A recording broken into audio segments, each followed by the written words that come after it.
노동법 실무.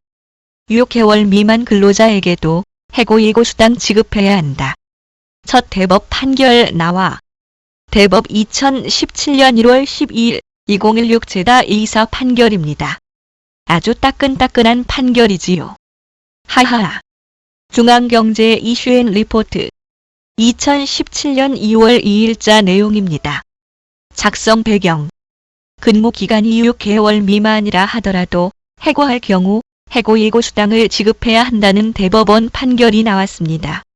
이는 헌법재판소가 지난 2015년 12월 근로기준법 제35조 3호에 대해 위헌 판결을 내린 이후 나온 첫 대법원 판결입니다.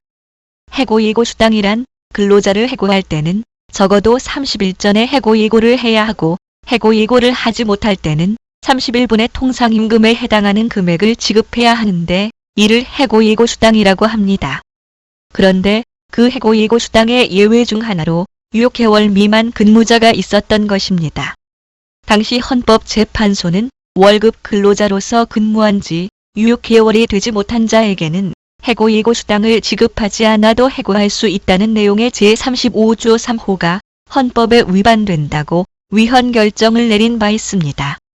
그리고 헌법재판소에 위헌 소원을 신청했던 김 씨는 헌재 위헌 결정에 따라 대법원에서 재심 판결을 받고 결국 파기환송 판결을 받아냈습니다. 이번에는 이 판결을 집중 분석해 보았습니다. 1. 사실관계.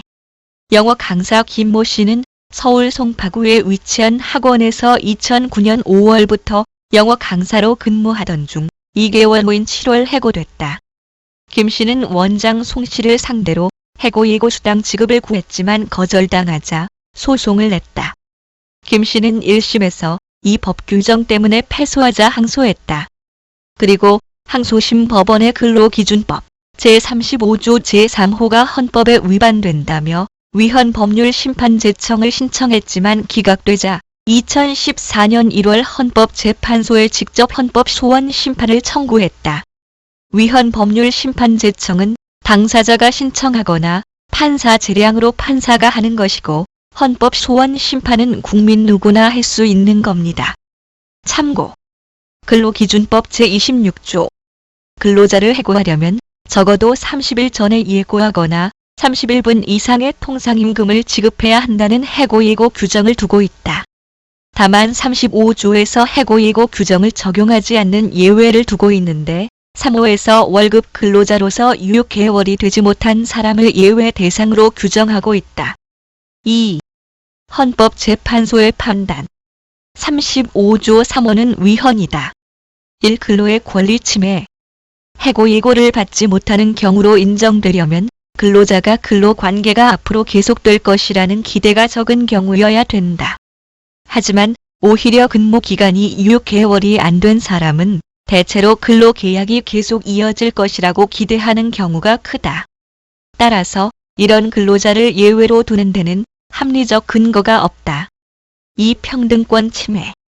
6개월 미만 근로한 월급 근로자도 전직을 준비하기 위한 시간이 필요하고 실직으로 인한 경제적 곤란에서 보호받아야 하는 점이 6개월 이상 근로자와 다르지 않은데 둘을 차별하는 것은 평등권 침해다. 또 월급 근로자를 주급, 1급 또는 시간급 근로자와 달리 취급하고 있는데 이런 차별에도 합리적 근거를 찾을 수 없어 평등원칙에 위반된다. 3. 대법원의 판단. 헌법재판이 진행되는 동안 원심은 확정이 됐다. 대법원은 이 사건에 대한 재심에 들어갔다. 재판부는 이 법률 조항 35조 3호는 원심 판결 선고 후 헌법재판소에서 위헌으로 결정돼 이미 효력을 상실했다. 따라서 이 사건 법률 조항을 적용한 원심 판결은 유지할 수 없다며 원심을 파기하고 서울 동부지법으로 돌려보냈다. 근로자 김 씨는 재판 도중 헌법재판까지 가서 결국 위헌 판결을 받아낸 끝에 해고예고수당 140만 원을 받게 됐다. 이 판결은 헌법재판소가 위헌 판결을 내린 이후 나온 첫 대법원 판결이다. 당사자 김모 씨가 참 대단한 사람이네요. 돈 140만 원보다 자신의 권리, 자신의 자존감을 위해 싸운 듯합니다. 그 덕분에 근로기간이 짧은 많은 분들이 해고예고 수당을 받을 수 있게 되었고, 그렇게 됨으로써 고용 안정을 더욱더 보장받을 수 있게 되었습니다. 도움이 되셨길 바랍니다. 들어주셔서 고맙습니다.